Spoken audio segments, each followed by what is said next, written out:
हाथरस कांड से जुड़ी हुई बड़ी खबर मिल रही है। साकार हरि उर्फ भोले बाबा पर पेशी हुई है। लखनऊ में न्यायिक आयोग के सामने पेशी हुई है। पेशी से पहले लखनऊ में कड़ी सुरक्षा कर दी गई है। 2 जुलाई को भोले बाबा के सत्संग में भगदड़ मची थी। भगदड़ के दौरान 121 लोगों की जान चली गई थी और न जाने कितने लोग गंभीर रूप से घायल हुए थे। 4 जिलों के अलग अलग अस्पताल में उन्हें एडमिट करवाया गया था, जहां पर उनका इलाज करवाया गया था। हालांकि इस पूरे मामले को लेकर के यूपी सरकार काफी ज्यादा सख्त हो गई थी। फिलहाल न्यायिक आयोग की टीम ने भोले बाबा से पूछताछ की है। हाथरस में हुए भगदड़ कांड के मामले में भोले बाबा उर्फ साकार हरि लखनऊ में न्यायिक आयोग के समक्ष पेश हुए हैं। भोले बाबा के आने से पहले पुलिस ने सुरक्षा के पूरे इंतजाम कर दिए थे। बाजार को पूरी तरीके से बंद कर दिया गया था। इस दौरान भक्तों का तांता भी देखने को मिला है, लेकिन कड़ी सुरक्षा के चलते किसी को भी उनके आसपास नहीं जाने दिया जा रहा है। आपको बता दें कि जब भोले बाबा अपनी गाड़ी से वहां पर पहुंचे तो उस दौरान काफी ज्यादा सुरक्षा व्यवस्था बढ़ा दी गई थी। भोले बाबा जिस सफेद गाड़ी से वहां पर पहुंचे थे वो पीलीभीत थी। पूरनपुर सीट से बीजेपी विधायक बाबूराम पासवान की गाड़ी बताई जा रही है। गाड़ी पर विधायक भी लिखा हुआ था और बीजेपी का झंडा भी लगा हुआ था। बताया तो ये भी जा रहा है कि करीब 2.5 घंटे तक साकार हरि से पूछताछ की गई है, जिसमें कि साकार हरि को आयोग ने क्लीन चिट दे दी है। बता दें कि हाथरस में सत्संग में मची भगदड़ में 121 लोगों ने अपनी जान गंवा दी थी। भगदड़ के मामले में 3 महीने बाद भोले बाबा और सूरजपाल ने लखनऊ में न्यायिक आयोग जांच टीम के सामने पेश हुए हैं। करीब 2 से 2.5 घंटे उनसे पूछताछ की गई और उसके बाद क्लीन चिट भी उनको मिल गई है। लखनऊ से बड़ी अपडेट इस वक्त आपको बता रही है। 121 लोगों की जिंदगी जो खत्म हो चुकी है, जीवन लीला समाप्त हो चुकी है। और मौतों का जिम्मेदार कौन है? 3 महीने से यही सवाल हर किसी के मन में है। जिन लोगों ने अपनों को खोया उनके मन में है, लेकिन इस सवाल का जवाब आज तक नहीं मिल पाया। और आज जब 3 महीने बाद भोले बाबा जांच टीम के समक्ष पेश हुए तो करीब 2.5 घंटे की पूछताछ के बाद उन्हें क्लीन चिट भी दे दिया गया है। ये जानकारी मिल रही है कि जिस गाड़ी से भोले बाबा लखनऊ पहुंचे विधायक की गाड़ी है। विधायक जी भी लिखा हुआ है, बीजेपी का झंडा भी गाड़ी पर लहरा रहा था। तस्वीरें आप देखिए, सुरक्षा के कितने पुख्ता इंतजाम कर दिए हैं, क्योंकि भोले बाबा की फैन फॉलोइंग ज्यादा है। तमाम भक्तों की भीड़ जो है वो लखनऊ में आज देखने को मिली। हालांकि सुरक्षा व्यवस्था के मद्देनजर कोई भी बाबा के आसपास नहीं पहुंच पाया है।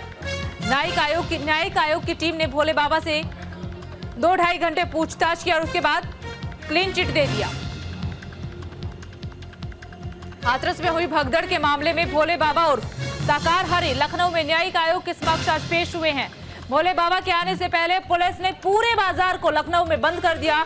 सुरक्षा व्यवस्था पुख्ता कर दी थी ताकि जो भक्त हैं वो बाबा के आसपास ना पहुंच पाए, इसलिए कड़ी सुरक्षा कर दी गई थी। जिस गाड़ी से भोले बाबा लखनऊ पहुंचे हैं, मालूम पड़ रहा है कि वो गाड़ी पीलीभीत की पूरनपुर सीट से बीजेपी विधायक बाबूराम पासवान की है।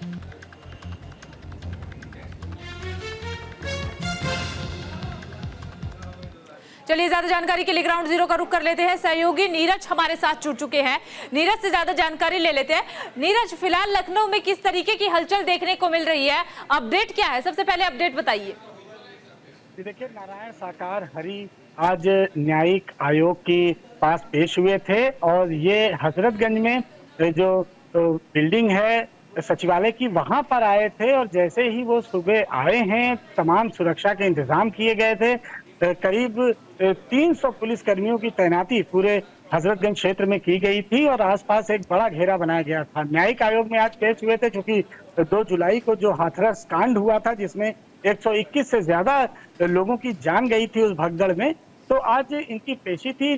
और इसमें ये कहा जा रहा है कि इन्होंने अपना पक्ष रखा है। फिलहाल 2 लोगों के नाम इस पूरे मामले में उन्होंने लिए और कहा एक साजिश के तहत ये पूरी घटना को अंजाम दिया गया था। फिलहाल इन्होंने अपना बयान दर्ज करा दिया है और नारायण हरि अब यहाँ से जा चुके हैं। और इतना पुख्ता घेरा था कि कोई भी उनके आसपास नहीं जा सका। जो तमाम भक्त थे या जो भी उनको देखना चाहते थे कि आखिर कौन ये बाबा हैं जिनके कारण ये हाथरस में पूरी घटना घटी थी, तो कोई भी इनका परिचित या कोई जानने वाला या इनके भक्त कोई भी वहां पर इनके आसपास भी नहीं पहुंच पाया। जो जिस गाड़ी से वो आए थे वो पीलीभीत के विधायक की गाड़ी है और उसी गाड़ी से वो आए थे, उसमें भारतीय जनता पार्टी का झंडा भी लगा हुआ था।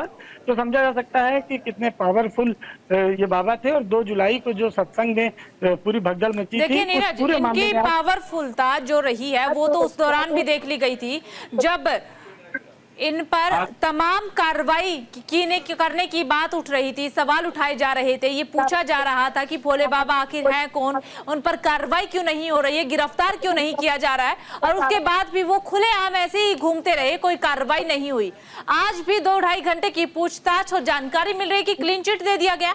आप जिक्र कर रहे थे कि 2 लोगों के नाम सामने आए हैं, पता पड़ पाया है कि कौन है वो 2 लोग?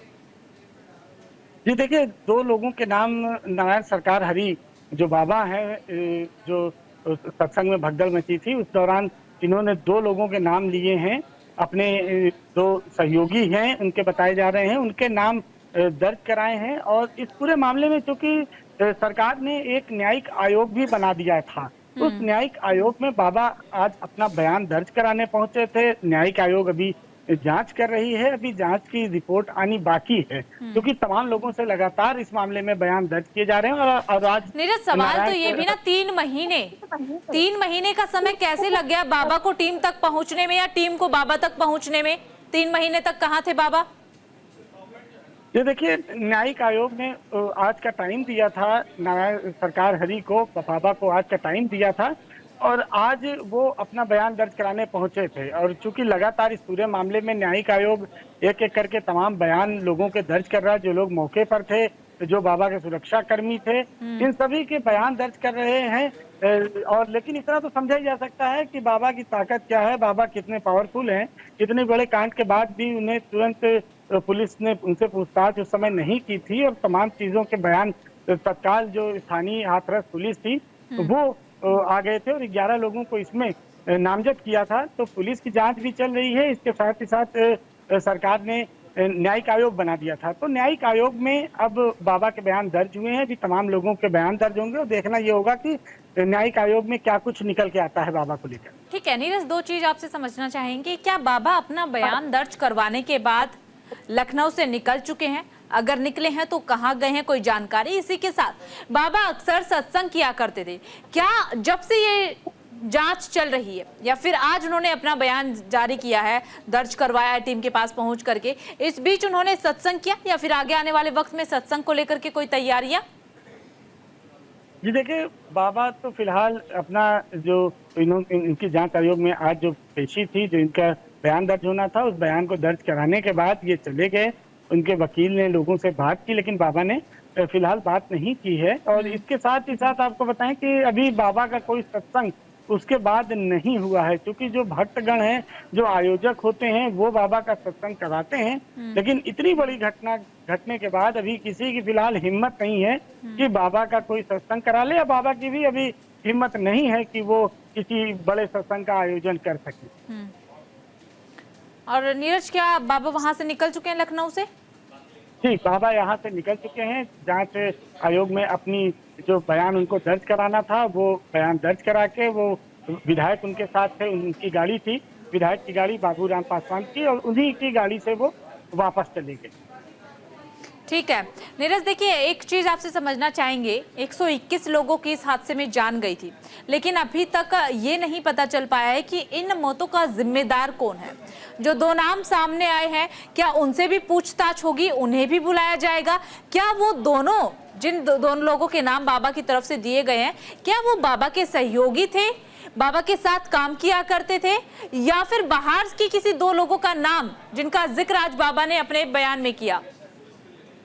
देखिए, वो आयोजन में ही शामिल थे उस समय, जिन 2 लोगों का नाम बाबा ने लिया है कि इन लोगों की साजिश इसमें है। अब पुलिस और न्यायिक आयोग इस मामले में जांच करेगा कि आखिर सच्चाई क्या है। तो तमाम चीजें जांच में ही सामने आएंगी, क्योंकि बहुत बड़ी उत्तर प्रदेश की ये घटना थी, जब 2 जुलाई को इस सत्संग में करीब 121 लोगों से अधिक लोगों की मौत। अच्छा ठीक है नीरज, देखिए ये माना जा सकता है क्या कि जब इन 2 लोगों को, जिनका नाम बाबा की तरफ से लिया गया है, जब इन 2 लोगों को पूछताछ के लिए बुलाया जाएगा तो कोई बड़ा खुलासा हो सकता है, या फिर और भी लोगों के नाम सामने आ सकते हैं?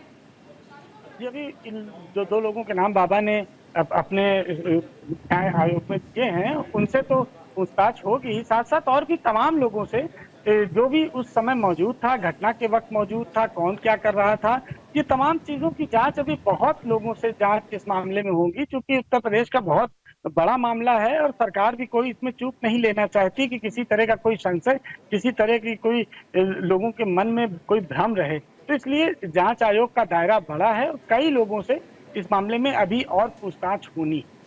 चलिए ठीक है नीरज, आप हमारे साथ बने रहिएगा, आगे भी आपसे जानकारी लेंगे। तो देखिए ये अपडेट जो है वो लखनऊ से आपको बता रही हैं, जहां पर साकार हरि उर्फ भोले बाबा की पेशी हुई है। करीब 2.5 घंटे तक उनसे पूछताछ हुई है। जैसा कि हमारे सहयोगी नीरज ने भी जानकारी दी है कि बाबा की तरफ से 2 नाम बताए गए हैं, लेकिन उन 2 नामों को लेकर के अभी तक कोई स्पष्ट जानकारी नहीं मिल पा रही है कि क्या है उनकी पहचान, कहां के रहने वाले हैं। लेकिन ये जरूर कहा जा रहा है कि बाबा के साथ काम किया करते थे, आयोजन टीम में वो दोनों लोग जो है शामिल हुआ करते थे। बाबा की तरफ से कहा गया है कि हाथरस में जो भगदड़ मची उस साजिश में उन दोनों लोगों का हाथ हो सकता है। अब उनसे पूछताछ के बाद क्या कुछ खुलासे होते हैं ये देखने वाली बात रहेगी, लेकिन अभी भी 3 महीने से लगातार सवाल वही बरकरार है कि 121 लोगों की जान चली गई है। इन मौतों का जिम्मेदार आखिर है कौन? और बड़ा सवाल ये भी, क्या बीजेपी से बाबा का हाथ मिला हुआ है? क्योंकि आज जो बाबा पहुंचे थे गाड़ी में, वो गाड़ी बीजेपी के विधायक की बताई जा रही है।